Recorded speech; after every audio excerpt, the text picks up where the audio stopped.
पत्नी हो तो ऐसी खुशबू, सचमुच तुम अर्धांगिनी हो। मैं तुम्हें मॉडर्न बनाना चाहता था, हवा में उड़ रहा था, लेकिन तुमने अपने संस्कार नहीं छोड़े। ये कहानी है एक परिवार की, जिसमें माता पिता, बेटा और उसकी पत्नी रहती है। उनका परिवार बहुत ही सुखी था, परंतु कहते हैं कि जीवन में कुछ ना कुछ ऊपर नीचे होता ही रहता है और उतार चढ़ाव आते रहते हैं। बेटा अब खुद कमाने वाला हो गया था, इसलिए बात बात पर अपनी माँ से झगड़ पड़ता था। ये वही माँ थी जो बेटे के लिए पति से भी लड़ जाती थी, मगर अब फाइनेंशियली इंडिपेंडेंट बेटा पिता के कई बार समझाने पर भी इग्नोर कर देता और कहता, यही तो उम्र है शौक की, खाने पहनने की। जब आपकी तरह मुंह में दांत और पेट में आंत ही नहीं रहेगी तो क्या करूँगा। बहू खुशबू भी भरे पूरे परिवार से आई थी, इसलिए बेटे की गृहस्थी में खुशबू रम गई थी। बेटे की नौकरी अच्छी थी तो फ्रेंड सर्किल उसी हिसाब से मॉडर्न थी। बहू को अक्सर वह पुराने स्टाइल के कपड़े छोड़कर मॉडर्न बनने को कहता, मगर बहू मना कर देती। वो कहता, कमाल करती हो तुम, आजकल सारा ज़माना ऐसा करता है, क्या कुछ नया कर रहा हूँ। तुम्हारे सुख के लिए ही तो सब कर रहा हूँ और तुम हो कि उन्हीं पुराने विचारों में अटकी हो। क्वालिटी लाइफ क्या होती है तुम्हें मालूम ही नहीं।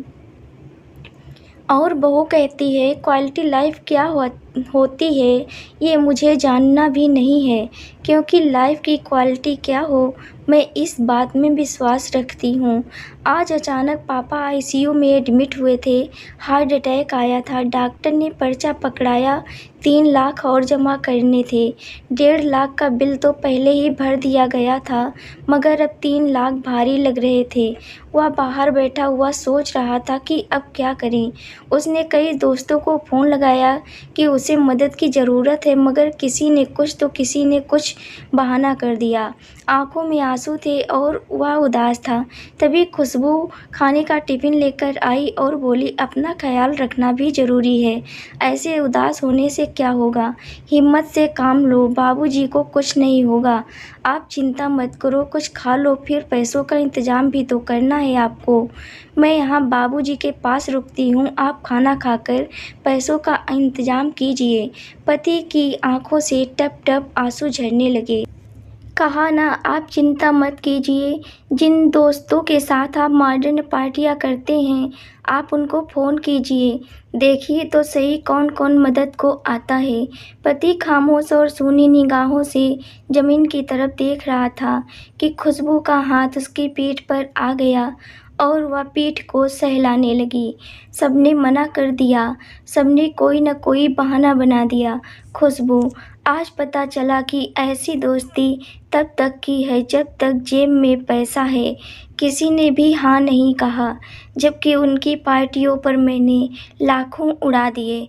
इसी दिन के लिए बचाने को तो माँ बाबा कहते थे।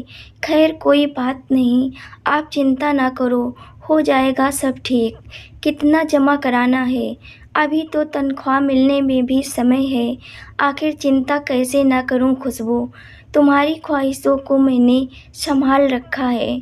क्या मतलब, तुम जो नई नई तरह के कपड़ों और दूसरी चीज़ों के लिए मुझे पैसे देते थे वो सब मैंने संभाल रखे हैं। माँ जी ने फ़ोन पर बताया था 3 लाख जमा करने हैं, मेरे पास 2 लाख थे, बाकी मैंने अपने भैया से मंगवा लिए हैं। टिफ़िन में सिर्फ एक ही डिब्बे में खाना है, बाकी में पैसे हैं। खुशबू ने थैला टिफ़िन सहित उसके हाथों में थमा दिया। खुशबू, तुम सचमुच अर्धांगिनी हो। मैं तुम्हें मॉडर्न बनाना चाहता था, हवा में उड़ रहा था, मगर तुमने अपने संस्कार नहीं छोड़े, आज वही काम आए हैं। सामने बैठी माँ के आंखों में आंसू थे। उसे आज खुद के नहीं बल्कि पराई माँ के संस्कारों पर नाज था और वो बहू के सर पर हाथ फेरती हुई ऊपर वाले का शुक्रिया अदा कर रही थी। आज की कहानी में इतना ही। अगर कहानी आपको अच्छी लगी हो तो इसे लाइक और कमेंट ज़रूर करें।